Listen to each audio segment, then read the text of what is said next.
మనం అన్యమనస్కంగా ఫ్లక్చుయేటెడ్ మైండ్తో మనం పనిలో శ్రద్ధను పెట్టలేం.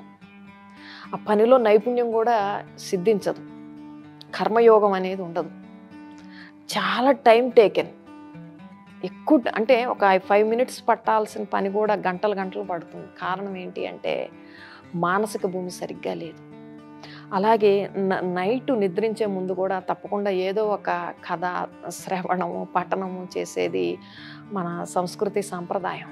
ఈరోజు దానికి బదులు మనం టీవీలు సీరియల్సు రకరకాలైనటువంటి చెడు విషయాలని మనం చూడటం, ఇలా మన మనస్సుని రకరకాల నెగిటివ్ విషయాలతో ఫిల్ చేసుకుంటున్నాం.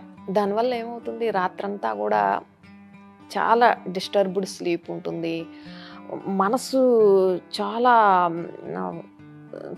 మూడ్ స్వింగ్స్ అవుతూ ఉంటాయి.